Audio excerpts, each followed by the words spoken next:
मित्रांनो, बांधकाम कामगारांना रिन्यूअल करायचं असेल किंवा नूतनीकरण करायचं असेल तर हा व्हिडिओ संपूर्ण अगोदर पहा. कारण की ह्या व्हिडिओमध्ये तुम्हाला सांगणार आहे की आचारसंहितापूर्वी ज्यांनी काय रिन्यूअल केले असेल किंवा नवीन नोंदणी केली असेल त्यांच्यासाठी महत्त्वपूर्ण हा व्हिडिओ होणार आहे. कारण की आचारसंहितेपूर्वी वेगळं होतं आणि आचारसंहिता संपल्यानंतर आता वेगळं आहे. कारण का आता जे तालुका स्तरावर जे नोंदणी होणार आहे, नूतनीकरण होणार आहे, आता ह्यामध्ये कोणकोणते बदल झालेले आहेत ते संपूर्ण पहा. आणि ज्या बांधकाम कामगारांनी आचारसंहितापूर्वी शिष्यवृत्तीसाठी अर्ज केले होते त्यांनी पण हा व्हिडिओ संपूर्ण पहा. कारण की आचारसंहिता संपलेली आहे, मंत्रिमंडळ पण स्थापन झालेलं आहे. आता बऱ्याच बांधकाम कामगारांना मॅसेज यायला पण सुरू झाले आहे. परंतु बऱ्याच बांधकाम कामगारांनी रिन्यूअलसाठी अर्ज केले होते. अशा बांधकाम कामगारांना आता मॅसेज यायला सुरू झालेले आहेत. परंतु मित्रांनो, कोणते मॅसेज यायला सुरू झालेले आहेत ते ही संपूर्ण माहिती आजच्या व्हिडिओमध्ये तुम्हाला सांगणार आहे. व्हिडिओ संपूर्ण पहा. चॅनलवरती पहिल्यांदा असाल तर चॅनलला सबस्क्राईब करून साईडला दिलेल्या बेल आयकॉनला क्लिक करा.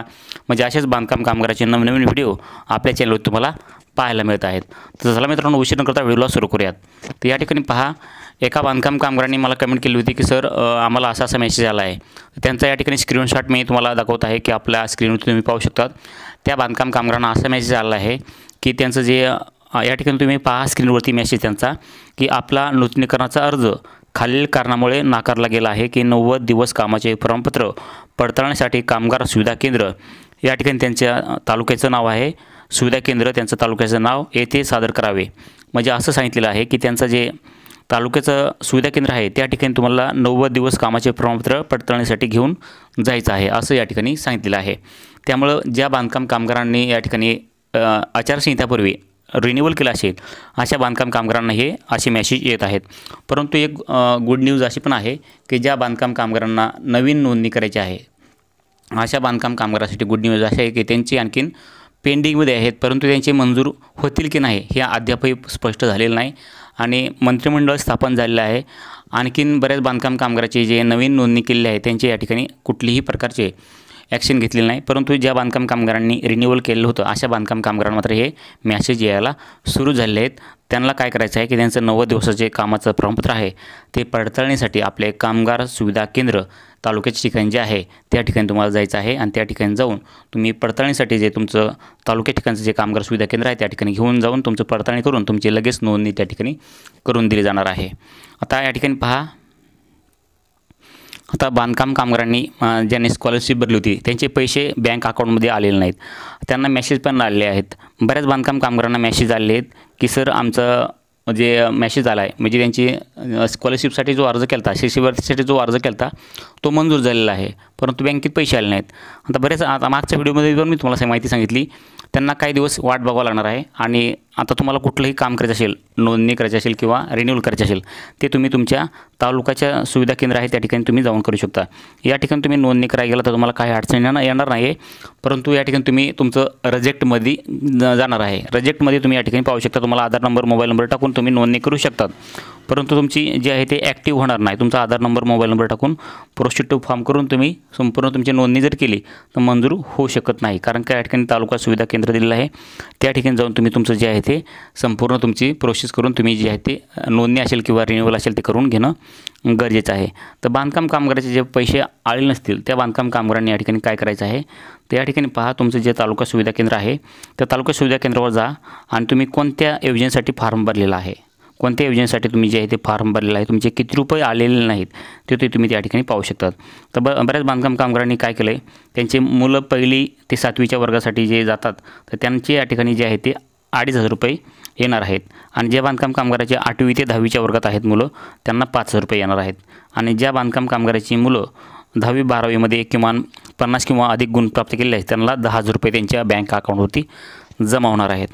तर अशा बरेच बांधकाम कामगारांनी स्कॉलरशिपसाठी अर्ज केलेले आहेत. त्या बांधकाम कामगारांना एक काम करायचं आहे ते म्हणजे तुमचं जाऊन स्टेटस तुम्ही चेक करू शकतात. जर या ठिकाणी मंजूर झालेला असेल, मेसेज आला असेल तर तुम्ही तुमचं कामगार सुविधा केंद्रावर जाऊन तुम्ही त्या ठिकाणी तो मेसेज दाखवू शकता.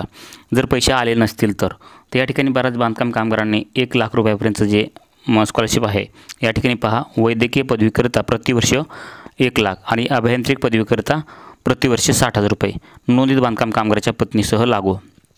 तर या अशा बांधकाम कामगारांनी काय करायचे, त्यांचे पैसे त्यांच्या बँक अकाउंटमध्ये जर जमा झाले नसतील तर त्यांनी त्यांच्या बँक अकाउंटमध्ये पैसे जमा होण्यासाठी तुमचं जे तालुका सुविधा केंद्र आहे त्या ठिकाणी तुम्ही जाऊ शकतात. नसेल तर तुम्हाला त्या ठिकाणी जाणं होत नसेल तर या ठिकाणी कॉन्टॅक्ट नंबर तुमचा तालुका सुविधा केंद्राचा दिलेला आहे. ते तालुका सुविधा केंद्राचे कॉन्टॅक्ट करून तुम्ही चौकशी करू शकतात की आमची अशी स्कॉलरशिपसाठी मंजूर झालेलं आहे, आमचं मेसेज आलेला आहे आणि मंजुरीचे मेसेज येऊन आम्हाला पैसे आमच्या अकाउंटवरती आलेले नाहीत, असं तुम्ही त्या ठिकाणी विचारपूस करू शकतात. नक्कीच तुम्हाला त्या ठिकाणी माहिती तुम्हाला भेटणार आहे. आता बरेच बांधकाम कामगारांनी काय केलं आहे, घरकुलासाठी विचारपूस सुरू केली. तर या ठिकाणी पहा, अटल बांधकाम कामगार आवास योजना, घरकुल योजना.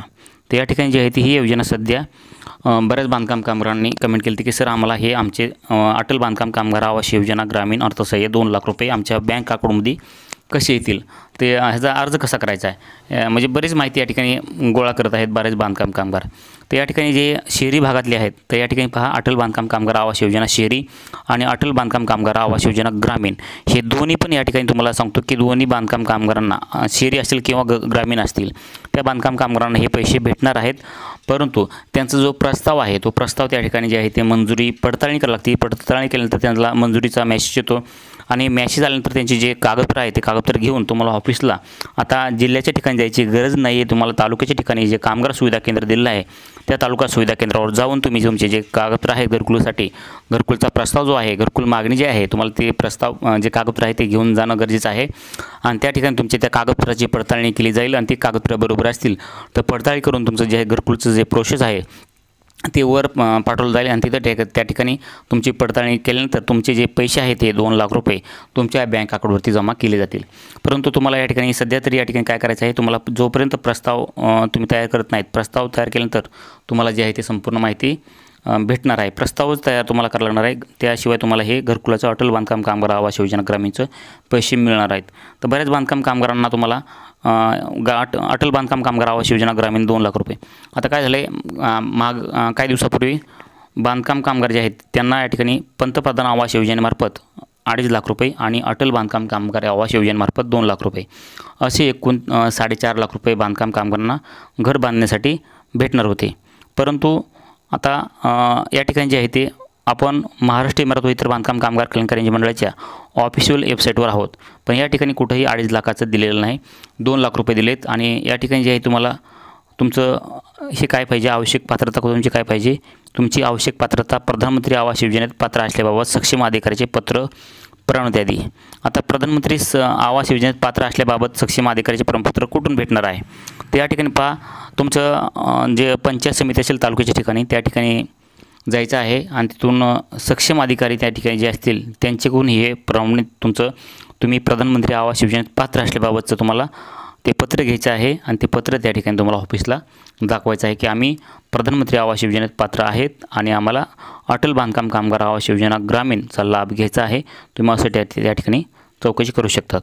तर मित्रांनो, हे नक्कीच माहिती तुम्हाला भेटली असेल की बांधकाम कामगारांना सध्या कुठल्या प्रकारचे मेसेज येत आहेत आणि ते मेसेज का येत आहेत हेच तुम्हाला संपूर्ण माहिती भेटली असेल.